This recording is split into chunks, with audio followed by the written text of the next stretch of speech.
नमस्कार दोस्तों। क्या आपने कभी सोचा है कि कुछ लोग बिना लड़ाई किए भी हर मुकाबला जीत जाते हैं, जबकि कुछ लोग पूरी ताकत लगाने के बाद भी हार जाते हैं? क्या सफलता केवल मेहनत से मिलती है, या उसके पीछे कोई ऐसी रणनीति होती है जो आम लोगों की नजर से छिपी रहती है? कल्पना कीजिए कि आपके सामने दो लोग हैं। दोनों के पास समान प्रतिभा है, समान संसाधन है, और दोनों उतनी ही मेहनत करते हैं। फिर भी एक व्यक्ति लगातार आगे बढ़ता जाता है, जबकि दूसरा बार बार असफल होता रहता है। आखिर ऐसा क्यों?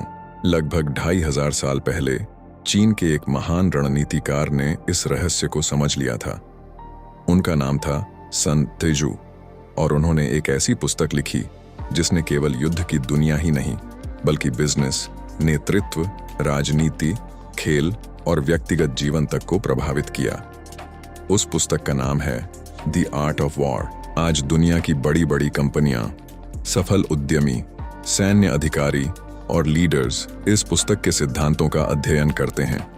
लेकिन सबसे खास बात यह है कि इस पुस्तक की सीख केवल युद्ध के मैदान के लिए नहीं है।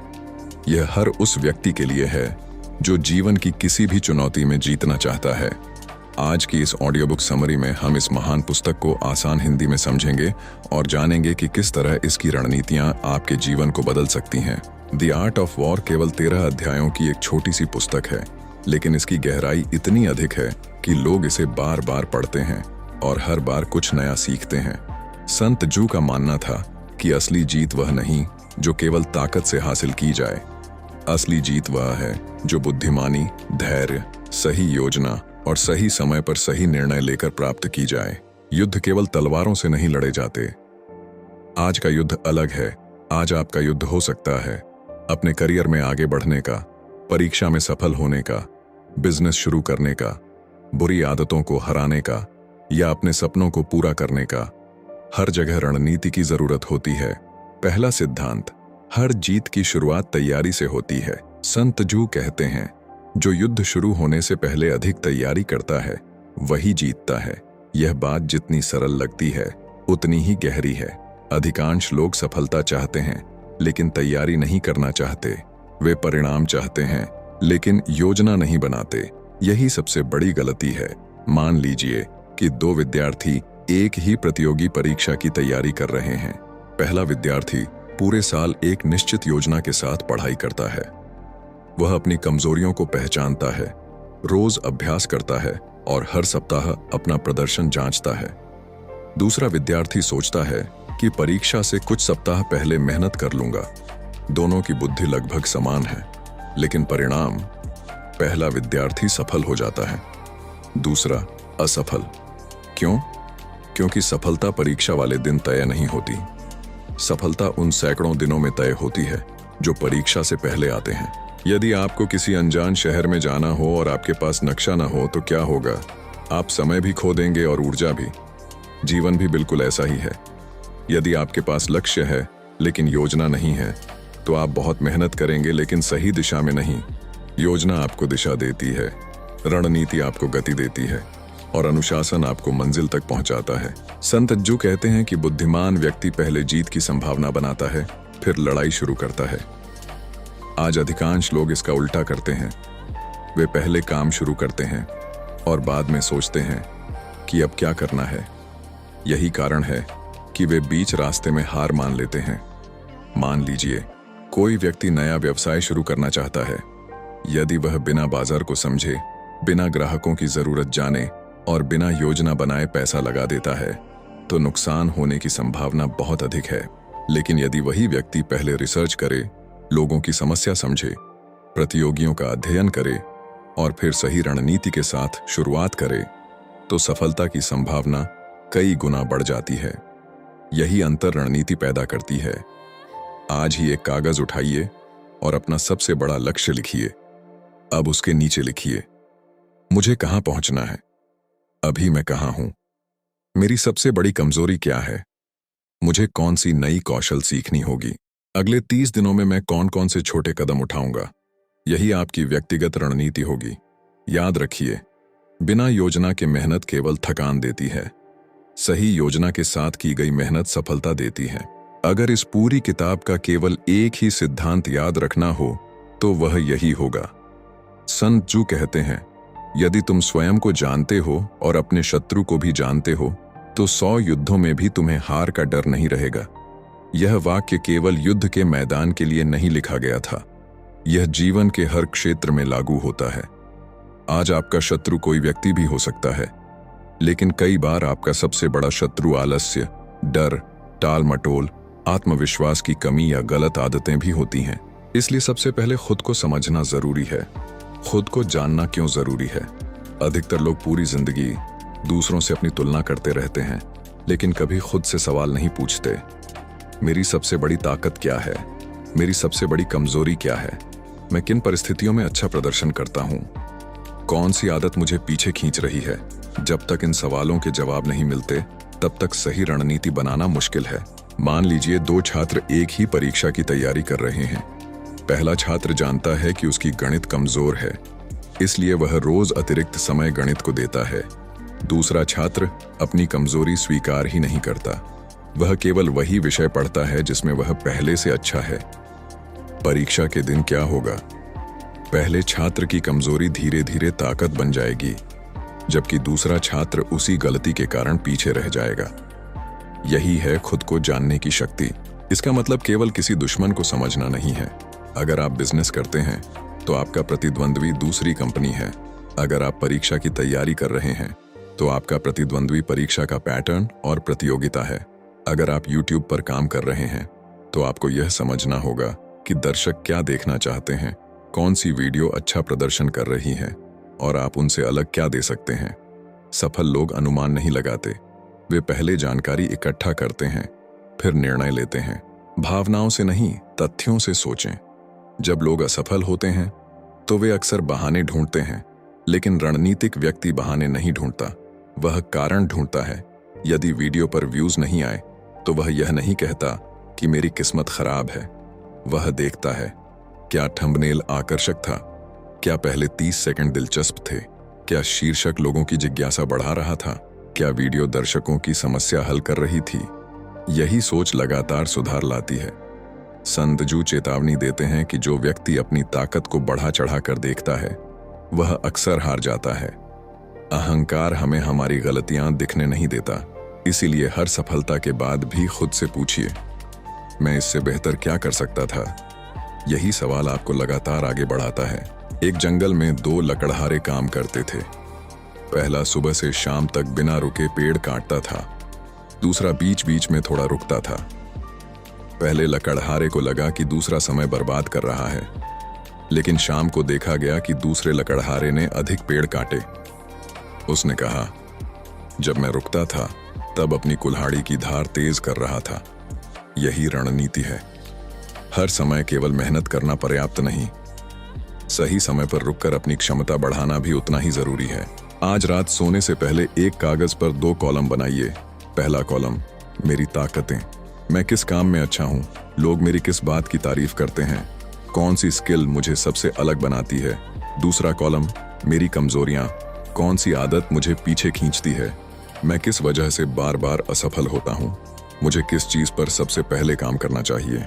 अब अगले 30 दिनों तक केवल एक कमजोरी को सुधारने का लक्ष्य रखिए। यही छोटी छोटी जीतें आगे चलकर बड़ी सफलता बनती हैं।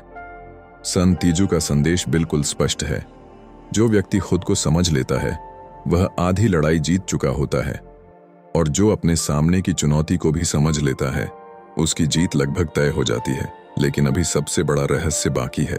भाग 3, बिना लड़े जीतना, सबसे बड़ी विजय।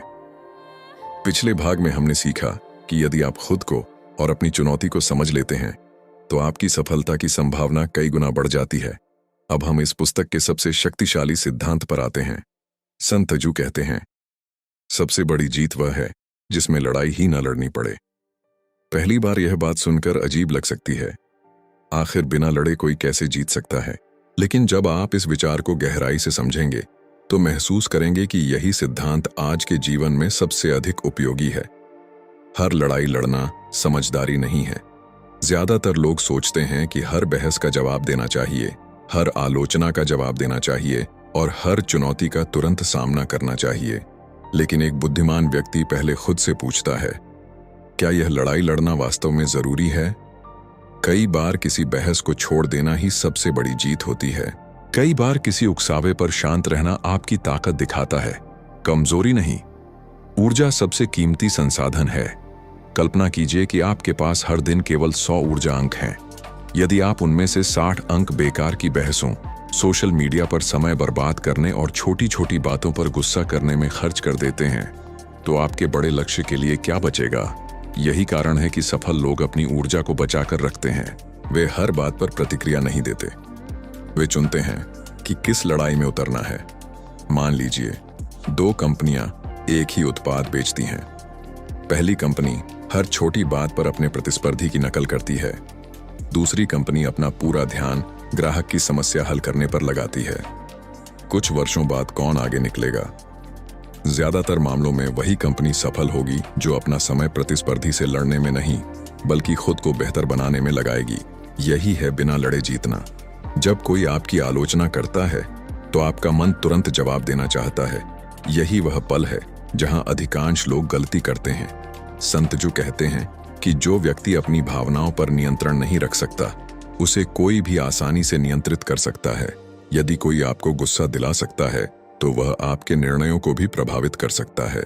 इसीलिए बुद्धिमान व्यक्ति पहले शांत होता है, फिर सोचता है और उसके बाद निर्णय लेता है। पढ़ाई में यह सिद्धांत कैसे लागू होता है? मान लीजिए परीक्षा में केवल 20% प्रश्न कठिन आते हैं। यदि आप पूरे समय उन्हीं कठिन प्रश्नों में उलझे रहेंगे, तो आसान प्रश्न भी छूट जाएंगे। एक रणनीतिक विद्यार्थी पहले आसान प्रश्न हल करता है, फिर बचे हुए समय में कठिन प्रश्नों पर आता है। उसने बिना अनावश्यक संघर्ष किए अधिक अंक हासिल कर लिए। यही रणनीति है।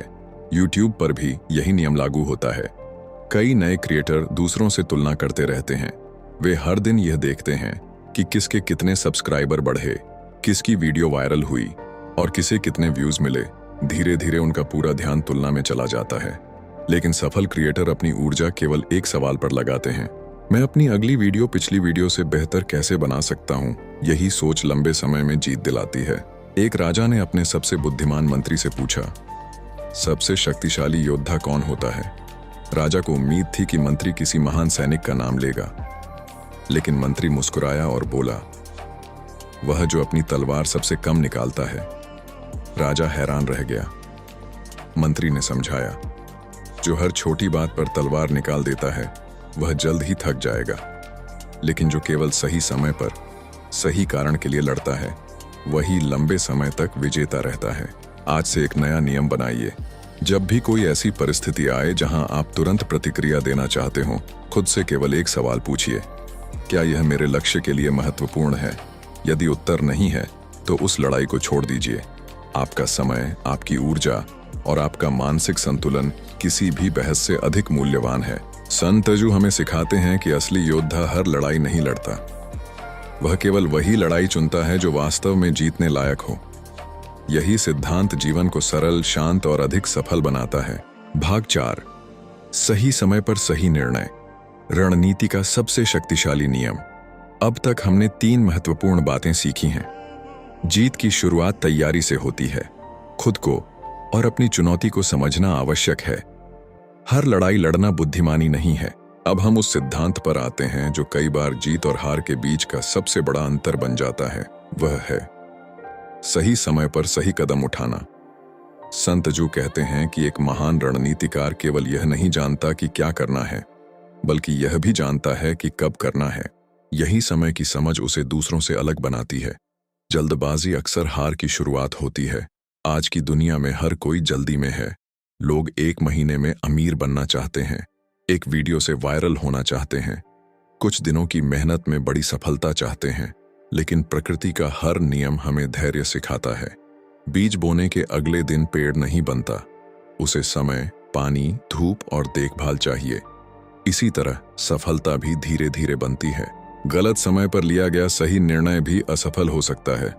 मान लीजिए किसी किसान ने सबसे अच्छे बीज खरीदे, लेकिन उसने उन्हें गर्मियों की तपती जमीन में बिना पानी के बो दिया। क्या होगा? बीज अच्छे थे, इरादा भी सही था, लेकिन समय गलत था। अब दूसरी ओर सोचिए, एक किसान ने वही बीज सही मौसम में, सही मिट्टी में और सही तैयारी के साथ बोए। कुछ महीनों बाद उसकी फसल लहलहा उठी। रणनीति केवल सही काम करने का नाम नहीं है, रणनीति सही समय पर सही काम करने का नाम है। धैर्य कमजोरी नहीं, शक्ति है।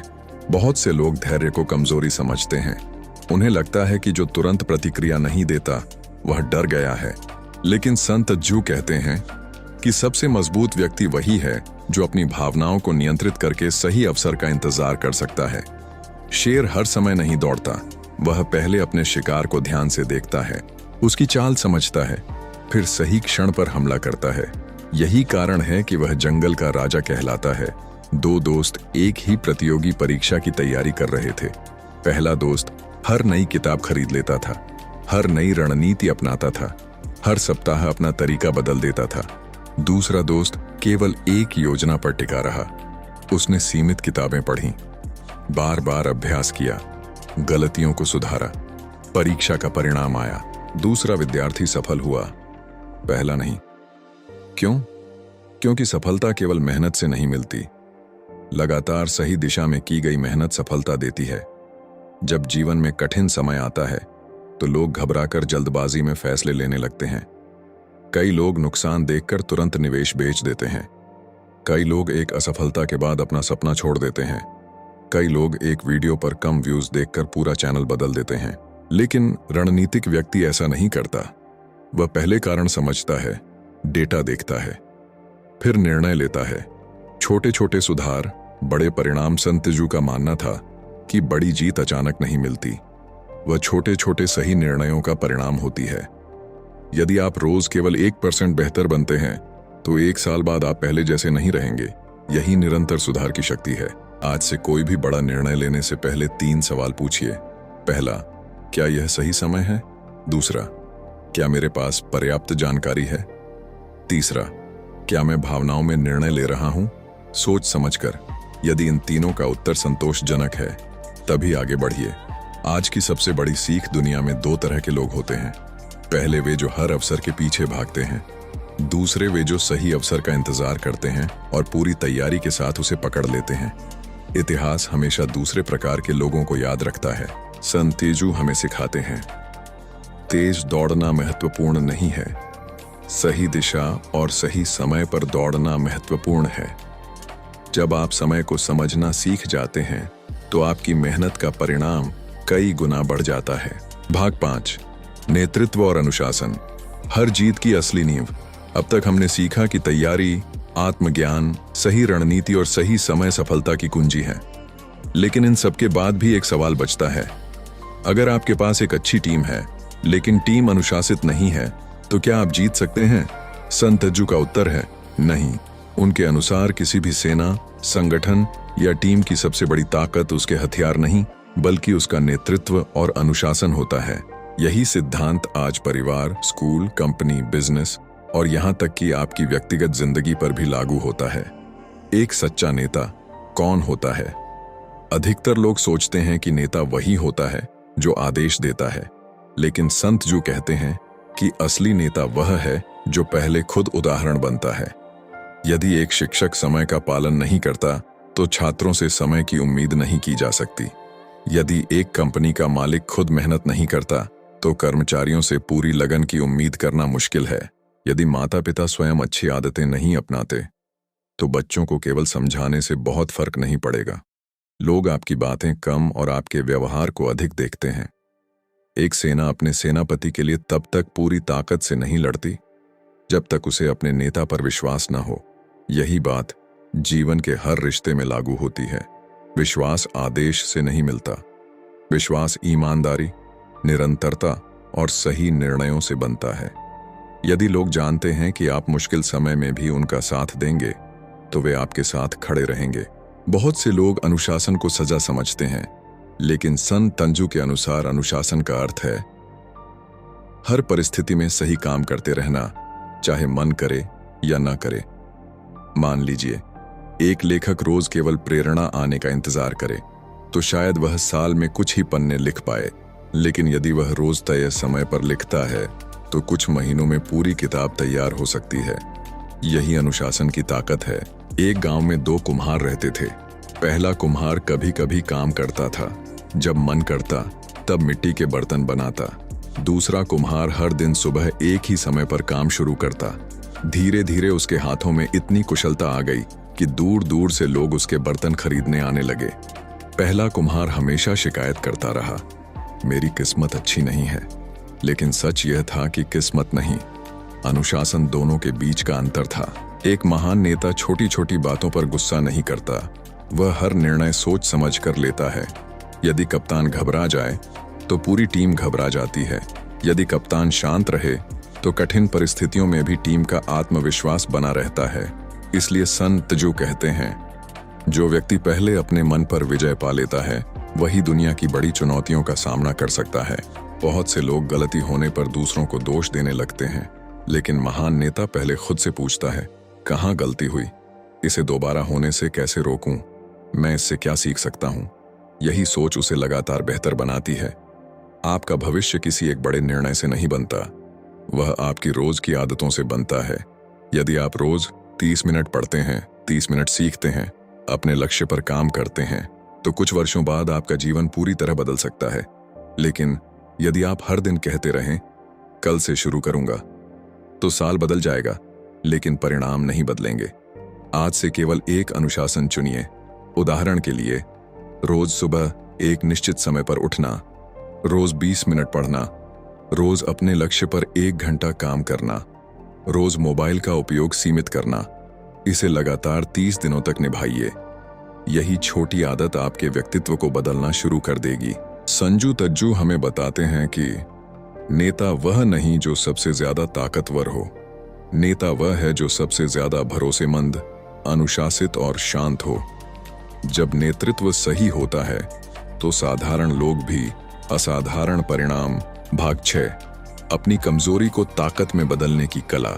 अब तक हमने तैयारी, आत्मज्ञान, सही समय, नेतृत्व और अनुशासन के बारे में सीखा, लेकिन अब हम उस सिद्धांत पर पहुंचते हैं जो किसी भी साधारण व्यक्ति को असाधारण बना सकता है। संत जू कहते हैं, बुद्धिमान योद्धा अपनी ताकत पर ही निर्भर नहीं रहता, बल्कि अपनी कमजोरियों को भी समझकर उन्हें सुधारता है। यही कारण है कि कुछ लोग हर असफलता के बाद और अधिक मजबूत होकर वापस आते हैं, जबकि कुछ लोग एक हार के बाद ही अपने सपने छोड़ देते हैं। हर इंसान में कमजोरी होती है। दुनिया में कोई भी व्यक्ति पूरी तरह परफेक्ट नहीं है। किसी की बोलने की कला कमजोर होती है, किसी का आत्मविश्वास कम होता है, कोई समय का सही उपयोग नहीं कर पाता, कोई जल्दी गुस्सा हो जाता है। लेकिन अंतर इस बात से नहीं पड़ता कि कमजोरी है या नहीं, अंतर इस बात से पड़ता है कि आप उसके साथ क्या करते हैं। अधिकतर लोग अपनी कमजोरी को छिपाने की कोशिश करते हैं। वे बहाने बनाते हैं, मेरे पास समय नहीं था, मेरी किस्मत खराब थी, मुझे सही मौका नहीं मिला। लेकिन बहाने समस्या को खत्म नहीं करते, वे केवल उसे छिपाते हैं। रणनीतिक व्यक्ति बहाने नहीं बनाता, वह समस्या को पहचानता है और उसे सुधारने की योजना बनाता है। संताजू कहते हैं कि पानी कभी किसी चट्टान से लड़ाई नहीं करता, वह अपना रास्ता बदल लेता है। धीरे धीरे वही पानी सबसे कठोर चट्टान को भी काट देता है। यही लचीलापन, फ्लेक्सिबिलिटी, सफलता का सबसे बड़ा रहस्य है। यदि एक तरीका काम नहीं कर रहा तो लक्ष्य मत बदलिए, तरीका बदलिए। एक युवक कई बार नौकरी के इंटरव्यू में असफल हुआ। हर बार उसे यही फीडबैक मिलता, तुम्हारे अंदर ज्ञान है लेकिन आत्मविश्वास की कमी है। वह निराश हो सकता था, लेकिन उसने अपनी कमजोरी स्वीकार की। उसने रोज आईने के सामने बोलने का अभ्यास शुरू किया, पब्लिक स्पीकिंग सीखी, छोटे छोटे कार्यक्रमों में बोलना शुरू किया। कुछ महीनों बाद वही कमजोरी उसकी सबसे बड़ी ताकत बन गई। उसे एक ऐसी नौकरी मिली जहां उसकी बोलने की क्षमता ही उसकी सबसे बड़ी पहचान बन गई। असफलता दुश्मन नहीं, शिक्षक है। ज्यादातर लोग असफलता से डरते हैं, लेकिन संत तज्जू कहते हैं कि हर हार आपको कुछ सिखाती है। यदि आपने सीख लिया तो वह हार नहीं रही, वह अनुभव बन गई। यही सोच महान लोगों को अलग बनाती है। मान लीजिए आपने 10 वीडियो अपलोड किए, उनमें से केवल 2 वीडियो पर अच्छे व्यूज आए। बहुत से लोग यहीं हार मान लेते हैं, लेकिन एक रणनीतिक क्रिएटर क्या करेगा? वह उन 2 सफल वीडियो का विश्लेषण करेगा। लोगों ने उन्हें क्यों पसंद किया? थंबनेल में क्या अलग था? हुक क्यों काम किया? ऑडियंस कहां तक वीडियो देख रही थी, यही विश्लेषण अगली सफलता की नींव बनता है। कल्पना कीजिए कि आप रोज केवल 1% बेहतर बनने का प्रयास करते हैं। आज से थोड़ा बेहतर, कल उससे थोड़ा बेहतर। कुछ महीनों बाद वही छोटे छोटे सुधार आपको उन लोगों से बहुत आगे ले जाएंगे जो केवल बड़े बदलाव का इंतजार करते रहते हैं। महानता एक दिन में नहीं बनती, वह रोज के छोटे सुधारों से बनती है। एक कागज लीजिए और लिखिए, मेरी सबसे बड़ी 3 कमजोरियां कौन सी हैं। अब हर कमजोरी के सामने एक समाधान लिखिए। समय की कमी, रोज 1 घंटे का निश्चित अध्ययन। आत्मविश्वास की कमी, रोज 10 मिनट जोर से पढ़ना या बोलना। टाल मटोल, सबसे कठिन काम सुबह सबसे पहले करना। अब अगले 30 दिनों तक केवल इन्हीं समाधानों पर काम कीजिए। संत जू हमें सिखाते हैं, कमजोर वह नहीं जिसके अंदर कमजोरी है, कमजोर वह है जो उसे पहचानने और सुधारने से इनकार करता है। जब आप अपनी कमियों को स्वीकार करते हैं और उन्हें सुधारने का निर्णय लेते हैं, तभी आपकी असली जीत शुरू होती है। भाग 7, अवसर को पहचानने की कला। जीत उन्हीं की होती है जो सही मौका देखते हैं। अब तक हमने तैयारी, आत्मज्ञान, सही समय, अनुशासन और अपनी कमजोरियों को ताकत में बदलने की कला सीखी। लेकिन इन सब के बाद भी एक सवाल बचता है, क्या केवल मेहनत करना ही सफलता के लिए काफी है? संत जो कहते हैं, नहीं, मेहनत आवश्यक है, लेकिन यदि आप सही अवसर को पहचान नहीं पाए तो आपकी मेहनत का पूरा परिणाम नहीं मिलेगा। यही कारण है कि 2 लोग समान मेहनत करते हैं, फिर भी एक बहुत आगे निकल जाता है और दूसरा वहीं का वहीं रह जाता है। अंतर मेहनत में नहीं, अवसर को पहचानने की क्षमता में होता है। बहुत से लोग सोचते हैं कि बड़ा अवसर आएगा तो सबको पता चल जाएगा, लेकिन वास्तविकता इसके बिल्कुल उलट है। अधिकांश बड़े अवसर शुरुआत में बहुत छोटे दिखाई देते हैं। वे अक्सर कठिनाई, जोखिम या अतिरिक्त मेहनत के रूप में सामने आते हैं। जो लोग केवल आसान रास्ता चुनते हैं, वे इन अवसरों को खो देते हैं, लेकिन जो लोग दूर की सोच रखते हैं, वे इन्हीं छोटे मौकों को बड़ी सफलता में बदल देते हैं। 2 किसान एक ही गांव में रहते थे। एक किसान हर साल वही फसल उगाता था, क्योंकि उसके पिता और दादा भी वही करते थे। दूसरा किसान हर साल मौसम, मिट्टी और बाजार की मांग को समझकर फैसला करता था कि इस बार कौन सी फसल अधिक लाभ दे सकती है। कुछ वर्षों बाद दोनों के परिणाम बिल्कुल अलग थे। पहला किसान केवल मेहनत करता रहा, दूसरा किसान मेहनत के साथ सही अवसर भी चुनता रहा। यही रणनीति है।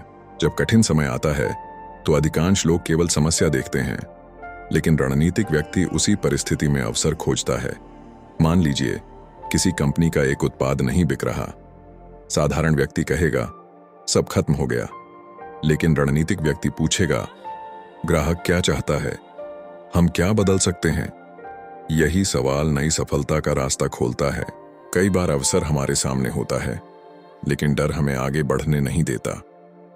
हम सोचते हैं, अगर मैं असफल हो गया तो लोग क्या कहेंगे? अगर मेहनत बेकार चली गई तो? संत जू कहते हैं कि डर को पूरी तरह खत्म करना संभव नहीं है, लेकिन डर के बावजूद सही निर्णय लेना ही साहस है। लोग अक्सर कहते हैं, वह तो बहुत भाग्यशाली था, लेकिन वे यह नहीं देखते कि उस व्यक्ति ने वर्षों तक तैयारी की थी। जब अवसर आया तब वह तैयार था, और तैयार व्यक्ति ही अवसर का लाभ उठा सकता है। यदि तैयारी नहीं होगी तो अवसर भी हाथ से निकल जाएगा। एक युवा संगीतकार कई वर्षों तक रोज अभ्यास करता रहा। उसे कोई पहचान नहीं मिल रही थी। एक दिन उसे अचानक एक बड़े मंच पर प्रस्तुति देने का अवसर मिला। उसने इतना शानदार प्रदर्शन किया कि रातों रात प्रसिद्ध हो गया। लोगों ने कहा, कितनी जल्दी सफल हो गया, लेकिन किसी ने उन वर्षों की तैयारी नहीं देखी। अवसर एक दिन में आया, लेकिन सफलता कई वर्षों की तैयारी से बनी। जब भी आपके सामने कोई नया अवसर आए, खुद से ये 4 सवाल पूछिए। पहला, क्या यह मुझे मेरे लक्ष्य के करीब ले जाएगा? दूसरा, क्या मैं इसके लिए तैयार हूं? तीसरा, यदि मैं यह अवसर छोड़ दूं तो क्या बाद में पछताऊंगा? चौथा, क्या मेरा डर वास्तविक है या केवल कल्पना? इन सवालों के जवाब आपको सही निर्णय लेने में मदद करेंगे। छोटे अवसरों को कभी हल्के में मत लीजिए। बहुत से लोग केवल बड़े मौके का इंतजार करते रहते हैं, लेकिन बड़ी सफलता अक्सर छोटे अवसरों की एक लंबी श्रृंखला से बनती है। एक छोटी आदत, एक नई स्किल, एक अच्छा निर्णय, एक सही दोस्त, एक अच्छी किताब, यही छोटी चीजें भविष्य में बड़ा अंतर पैदा करती हैं। संत तजु हमें सिखाते हैं, भाग्य केवल उसी का साथ देता है जिसने पहले खुद को तैयार किया हो। अवसर हर किसी के जीवन में आते हैं, लेकिन उन्हें पहचान कर उनका लाभ वही उठाता है जो धैर्यवान, जागरूक और तैयार होता है। भाग 8, परिस्थितियों के अनुसार बदलना। जो बदलता है वही जीतता है। अब तक हमने तैयारी, आत्मज्ञान, रणनीति, सही समय, अनुशासन, कमजोरियों को ताकत में बदलना और अवसर पहचानने की कला सीखी। लेकिन संत जू कहते हैं कि इन सभी गुणों के बाद भी यदि किसी व्यक्ति में बदलने की क्षमता नहीं है तो उसकी जीत लंबे समय तक टिक नहीं सकती। उनका सबसे महत्वपूर्ण सिद्धांतों में से एक है, पानी की तरह बनो। पानी का कोई स्थायी आकार नहीं होता, उसे जिस पात्र में डालो वह उसी के अनुसार अपना रूप बदल लेता है। जब उसके सामने चट्टान आती है तो वह उससे टकराकर रुकता नहीं, वह अपना रास्ता बदल लेता है। धीरे धीरे वही पानी सबसे कठोर पत्थर को भी काट देता है। यही रणनीति है। जिद और दृढ़ता में अंतर समझिए। बहुत से लोग सोचते हैं कि एक ही तरीके पर अड़े रहना ही दृढ़ता है, लेकिन सन त्जू कहते हैं कि यदि कोई तरीका लगातार असफल हो रहा है तो उसे बदल देना चाहिए। लक्ष्य नहीं बदलना चाहिए, तरीका बदलना चाहिए। यही बुद्धिमानी है। 2 दुकानदार एक ही बाजार में दुकान चलाते थे। समय बदला, लोग ऑनलाइन खरीदारी करने लगे। पहला दुकानदार बोला, मैं तो हमेशा से ऐसे ही काम करता आया हूं। उसने कुछ नहीं बदला। दूसरे दुकानदार ने अपनी दुकान के साथ ऑनलाइन बिक्री भी शुरू कर दी। कुछ वर्षों बाद पहला दुकानदार संघर्ष कर रहा था, दूसरा पहले से अधिक सफल हो चुका था। दोनों मेहनती थे, लेकिन एक ने समय के साथ खुद को बदला, दूसरे ने नहीं। जो सीखना बंद करता है वह बढ़ना भी बंद कर देता है। आज दुनिया बहुत तेजी से बदल रही है। नई तकनीकें आ रही हैं, नए कौशल की जरूरत पड़ रही है। यदि आप वही सीखते रहेंगे जो 10 साल पहले पर्याप्त था तो भविष्य में पीछे रह सकते हैं। इसलिए हर दिन कुछ नया सीखना एक आदत बनाइए। जब आप नया तरीका अपनाएंगे तो गलत। भाग 9, जीत की अंतिम रणनीतियां। धोखे से नहीं, बुद्धिमानी से जीतना। अब तक हमने इस पुस्तक के लगभग सभी प्रमुख सिद्धांत समझ लिए हैं। तैयारी, आत्मज्ञान, सही समय, अनुशासन, अवसर और परिस्थितियों के अनुसार बदलने की कला। अब सवाल यह है, जब जीत बिल्कुल सामने हो तब सबसे बड़ी गलती क्या होती है? संत तजु कहते हैं, कई लोग युद्ध हारते नहीं बल्कि अपनी ही गलतियों से जीत खो देते हैं।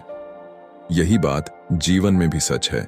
कई बार सफलता हमारे बहुत करीब होती है, लेकिन अधीरता, अहंकार या गलत निर्णय उसे हमसे दूर कर देते हैं। छोटी गलतियों को कभी छोटा मत समझिए। एक विशाल जहाज समुद्र में किसी बड़े तूफान से नहीं बल्कि नीचे बने छोटे से छेद से भी डूब सकता है। जीवन में भी यही होता है। रोज देर से उठना, अपने लक्ष्य को टालना, गलत लोगों की संगति, सीखना बंद कर देना, ये छोटी छोटी आदतें समय के साथ बड़ी हार का कारण बन जाती हैं। इसलिए रणनीतिक व्यक्ति बड़ी जीत से पहले अपनी छोटी गलतियों पर ध्यान देता है। जब लगातार सफलता मिलने लगती है तो इंसान को लगने लगता है कि अब उससे गलती नहीं हो सकती। यहीं से पतन शुरू होता है। संत तजु कहते हैं कि बुद्धिमान व्यक्ति हर जीत के बाद भी सीखना बंद नहीं करता। वह हमेशा खुद से पूछता है, मैं इससे बेहतर क्या कर सकता हूं? यही प्रश्न उसे आगे बढ़ाता है। धैर्य आखिरी क्षण तक बनाए रखें। कई लोग मंजिल के बहुत करीब पहुंचकर हार मान लेते हैं। कल्पना कीजिए कि एक पर्वतारोही लगभग शिखर तक पहुंच चुका है। यदि वह अंतिम कुछ कदम पहले ही रुक जाए तो क्या वह विजेता कहलाएगा? नहीं, जीत हमेशा अंतिम कदम के बाद मिलती है। इसलिए संत जू कहते हैं, अंत तक सतर्क रहो। रणनीति का मतलब केवल अनुमान लगाना नहीं है। रणनीति का मतलब है परिस्थिति को समझना, जानकारी इकट्ठा करना, विकल्पों का मूल्यांकन करना, फिर निर्णय लेना। भावनाओं में लिया गया निर्णय कई बार लंबे समय का नुकसान कर देता है। 2 व्यापारियों ने एक साथ दुकान शुरू की। पहले व्यापारी ने हर अफवाह पर अपना निर्णय बदल दिया। कभी दाम बढ़ाए, कभी घटाए, कभी नया सामान लाया, कभी पुराना। दूसरा व्यापारी ग्राहकों की जरूरत समझता रहा, डेटा देखता रहा, धीरे धीरे सुधार करता रहा। कुछ वर्षों बाद उसकी दुकान शहर की सबसे भरोसेमंद दुकानों में शामिल हो गई। अंतर केवल एक था, पहला भावनाओं से चला, दूसरा रणनीति से। संत जू मानते हैं कि दुनिया हमेशा बदलती रहती है। जो व्यक्ति सीखना बंद कर देता है वह धीरे धीरे पीछे छूट जाता है। हर नई किताब, हर नया अनुभव, हर नई गलती आपको पहले से बेहतर बना सकती है। यदि आप सीखने की आदत बनाए रखते हैं तो समय आपके पक्ष में काम करने लगता है। बहुत लोग सोचते हैं कि उनका सबसे बड़ा प्रतिद्वंद्वी कोई दूसरा इंसान है, लेकिन सच्चाई यह है कि हमारा सबसे बड़ा युद्ध अपने ही भीतर चलता है।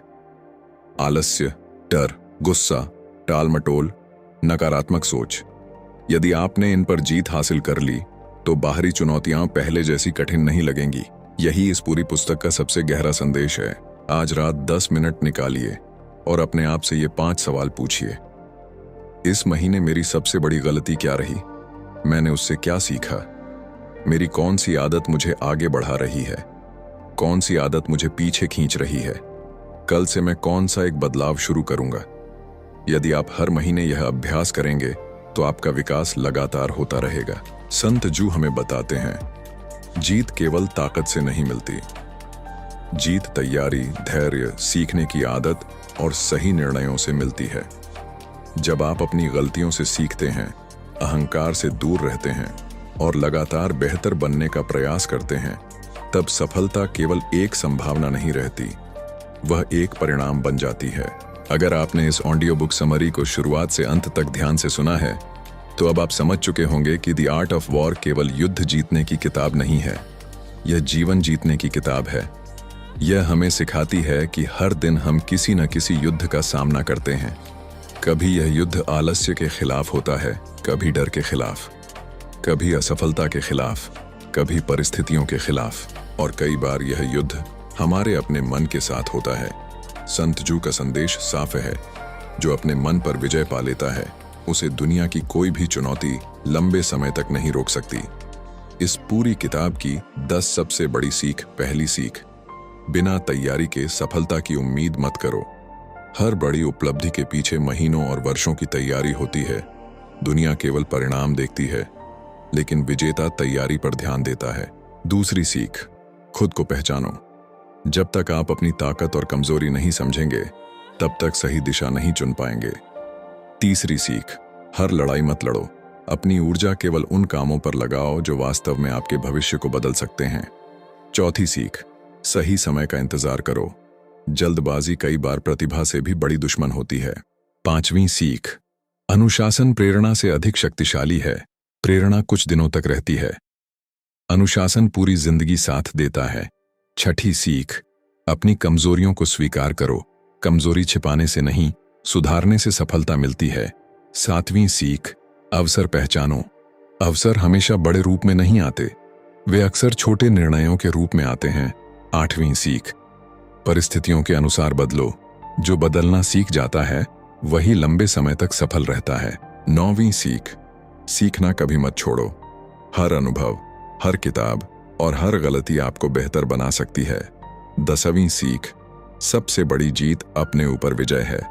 यदि आपने अपने डर, आलस्य, गुस्से और टाल मटोल पर नियंत्रण पा लिया तो दुनिया की अधिकांश चुनौतियां आसान लगने लगेंगी। अब सवाल यह है, इस किताब की सीख को जीवन में कैसे लागू किया जाए? ये रहा एक सरल 30 दिन का प्लान।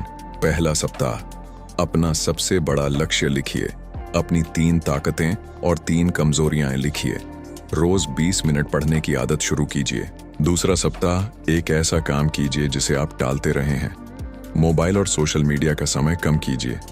हर रात अगले दिन की योजना बनाइए। तीसरा सप्ताह, अपनी एक नई स्किल पर रोज काम कीजिए। हर दिन अपनी एक गलती लिखिए और उससे मिलने वाली सीख भी लिखिए। चौथा सप्ताह, पूरे महीने की प्रगति की समीक्षा कीजिए। देखिए कौन सी आदत सबसे अधिक फायदा दे रही है। अगले महीने के लिए नया लक्ष्य तय कीजिए। याद रखिए, दुनिया में 2 तरह के लोग होते हैं। पहले वे जो केवल सपने देखते हैं, दूसरे वे जो हर दिन उन सपनों के लिए काम करते हैं। कुछ लोग सही समय का इंतजार करते रहते हैं, कुछ लोग तैयारी करके सही समय खुद बना लेते हैं। यही दोनों के बीच सबसे बड़ा अंतर है। कल्पना कीजिए कि आज से 5 साल बाद आप अपने भविष्य के सामने खड़े हैं। वह आपसे केवल एक सवाल पूछता है, क्या तुमने अपने सपनों के लिए पूरी कोशिश की थी? उस दिन आपके पास बहाने नहीं होंगे, केवल परिणाम होंगे। इसलिए आज ही शुरुआत कीजिए। छोटे कदम उठाइए, लगातार सीखिए। अपनी गलतियों से डरिए मत। हर दिन पहले से थोड़ा बेहतर बनने की कोशिश कीजिए। यही इस पूरी किताब का सार है। दोस्तों, द आर्ट ऑफ वॉर हमें यह नहीं सिखाती कि दूसरों को कैसे हराया जाए। यह हमें सिखाती है कि खुद का बेहतर संस्करण कैसे बनाया जाए। जब आप अपने विचारों, आदतों और निर्णयों पर नियंत्रण पा लेते हैं, तब सफलता केवल एक सपना नहीं रहती, वह आपकी पहचान बन जाती है। अगर आपको यह ऑडियो बुक समरी पसंद आई हो तो वीडियो को लाइक करें, चैनल को सब्सक्राइब करें और कमेंट में जरूर बताइए इस किताब की कौन सी सीख आपको सबसे ज्यादा प्रेरित कर गई। धन्यवाद।